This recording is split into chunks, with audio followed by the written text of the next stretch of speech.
My older sister, 28, and I, 24, were once incredibly close. We maintained this bond until a few months ago when my sister, who had recently become engaged to her boyfriend Tyler, 30, suddenly cut off all contact with me. It was a puzzling situation, given our close relationship.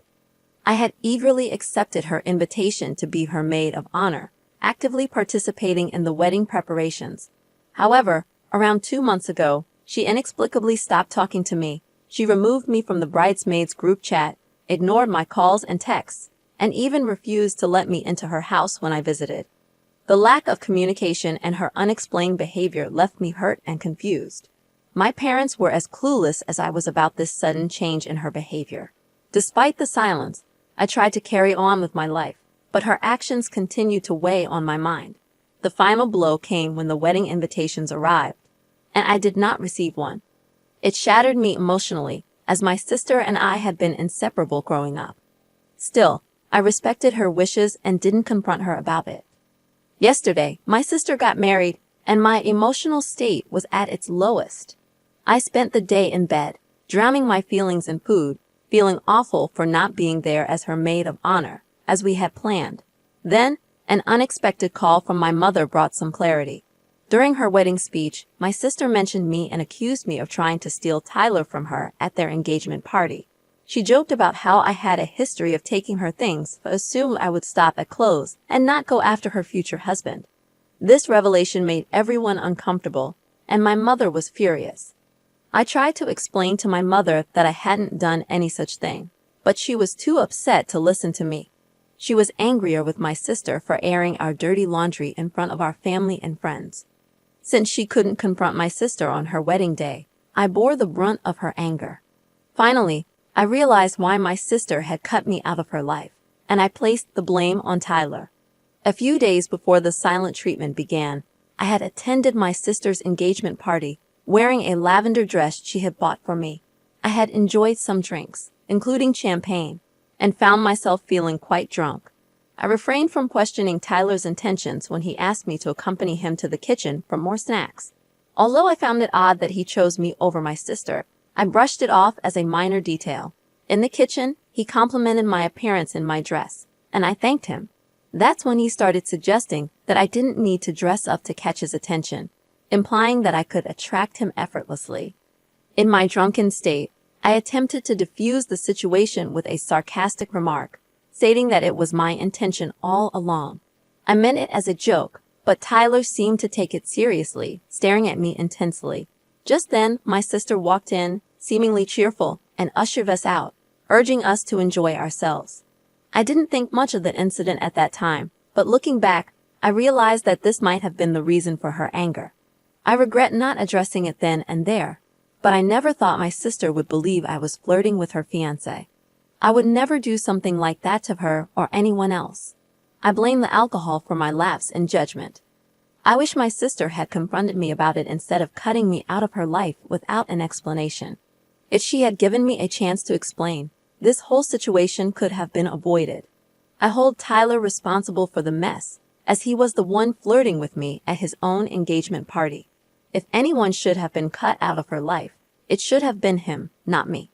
Now that I understand the reason for her anger, I'm torn between feeling foolish for my sarcastic response and frustrated that my sister didn't talk to me about it. I'm uncertain how to proceed, especially since I now know the truth about what happened that night. Eventually, after my mother's persistent efforts, my sister agreed to meet me for lunch, and I invited her to my house, hoping to finally resolve this misunderstanding. I hesitated to discuss the matter in front of Tyler. The atmosphere was tense, and my sister appeared distant, which stung a little. Yet, I understood her aloofness now. Despite my understanding, I was put off by the fact that she hadn't bothered to talk to me earlier about what she'd heard. As soon as we were seated, I didn't waste a moment and swiftly apologized for my sarcastic comment at the party. I clarified that I was incredibly drunk and had intended it as a joke.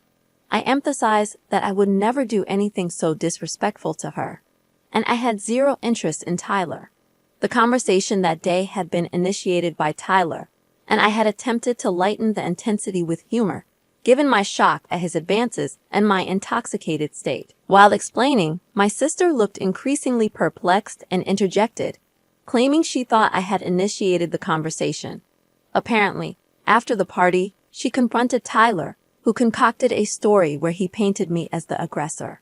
He alleged that he flirted with me that one time because he was afraid I might harm myself or create a scene in my drunken state. To validate his story, he showed her a selfie he had downloaded from my Facebook account, falsely claiming I had sent it to him. According to him, I had been persistently texting him, making him uncomfortable for months.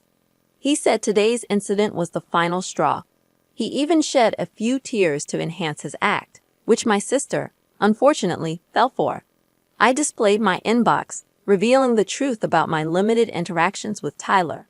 As I shared this, my sister appeared utterly disoriented, caught between believing her sister and the manipulative tale spun by Tyler. Ordinarily, I would have expected her to unquestioningly trust me, being her sister. However, the situation had become painfully complicated. My sister had just married a man who, as it turned out, had been deceiving her all along, even to the point of lying about me. She felt like her entire world had been turned upside down, and I empathized deeply with her situation.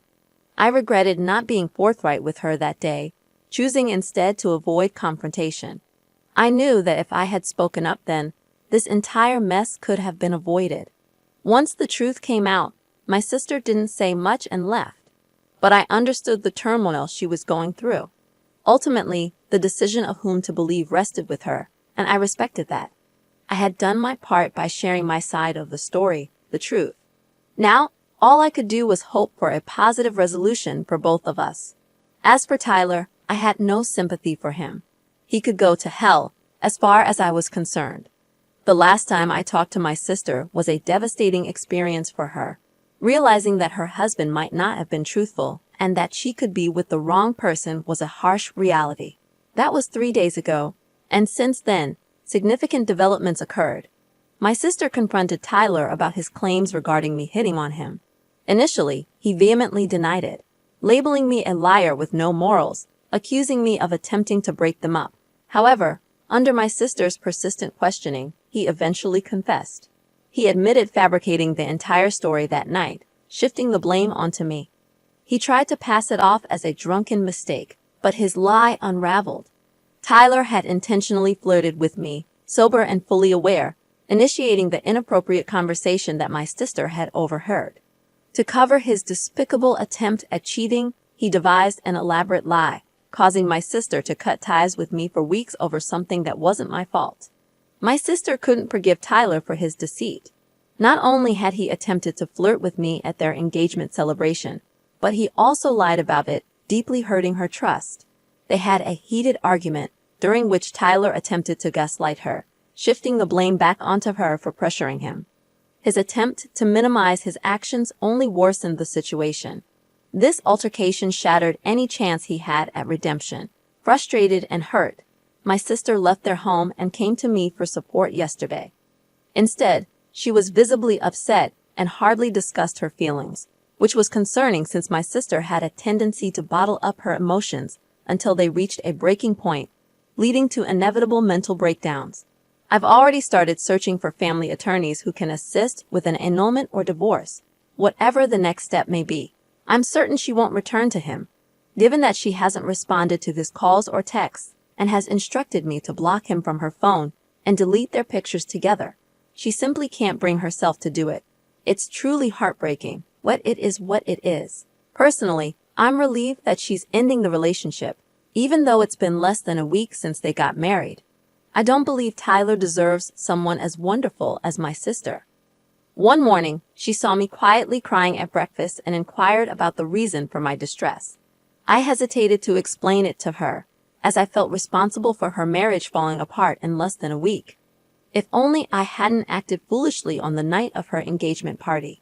Instead of responding sarcastically to brush it off, maybe I should have told her what happened that night. Perhaps she would have realized right then and there that he was unfaithful and wouldn't remain loyal to her. That could have saved both of us a lot of heartache and misery. I felt an overwhelming sense of guilt about what had transpired. Fortunately, My sister was understanding and tried to console me. Even in the midst of her own significant ordeal, she reassured me that she didn't blame me. She recognized that I was intoxicated that night and not thinking clearly. She trusted me implicitly and believed that if it had occurred while I was sober, I would have immediately approached her and revealed the truth.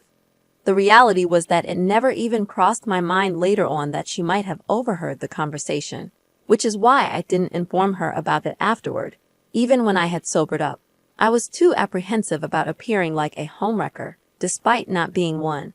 I confessed this to her, and she reassured me that she didn't think any less of me for hesitating to share what had happened, even after I had sobered up.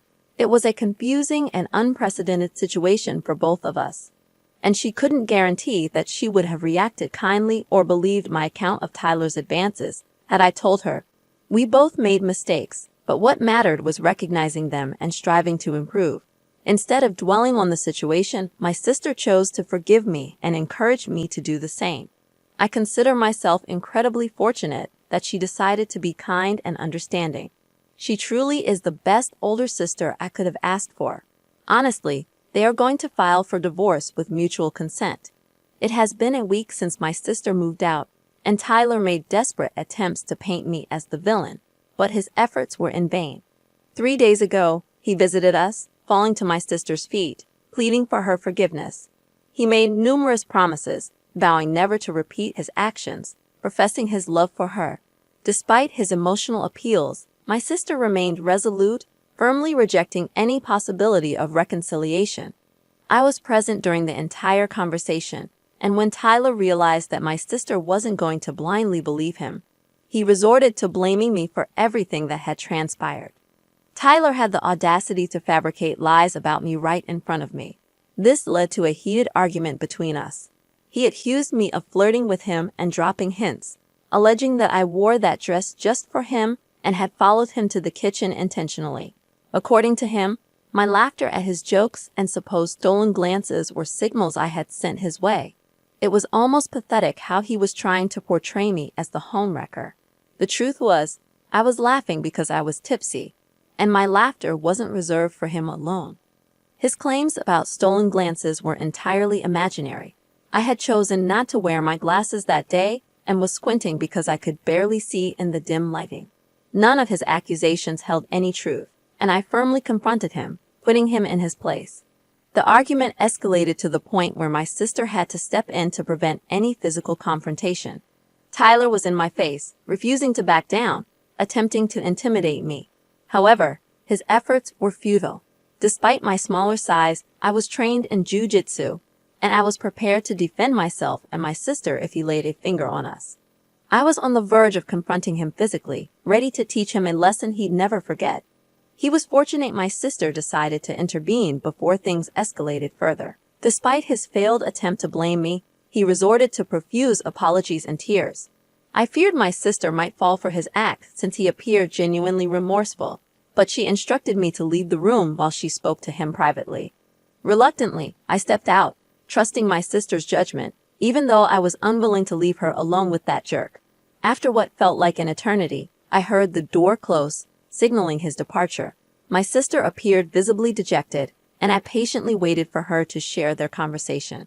I didn't want to push her boundaries, so I occupied myself by preparing dinner while she rested in bed. After our meal, she finally opened up to me. She told Tyler that she appreciated the time they spent together, but his betrayal had shattered her trust completely. She calmly explained to him that his willingness to cheat indicated he didn't truly love or want her. Despite the potential embarrassment of divorcing so soon after their marriage, she firmly believed it was the right decision. She didn't want to invest her time in someone who didn't value her for who she was. She pointed out that Tyler's desperation to salvage their relationship stemmed from societal perceptions, not genuine feelings. She knew he cared little about her emotions, and although it was heartbreaking, she couldn't change that fact. With surprising emotion, they bid each other goodbye, tears staining their farewell, leaving me profoundly saddened for her. However, I was relieved that she wouldn't be trapped in an unhappy, loveless marriage. I marveled at how gracefully she handled the situation. That's where the story ends for today. Thank you for listening. If you have your own story, feel free to send us an email. The email address is in the description. Don't forget to like this video and subscribe to our channel for more stories like this one. Thank you for watching, and we'll see you in the next one.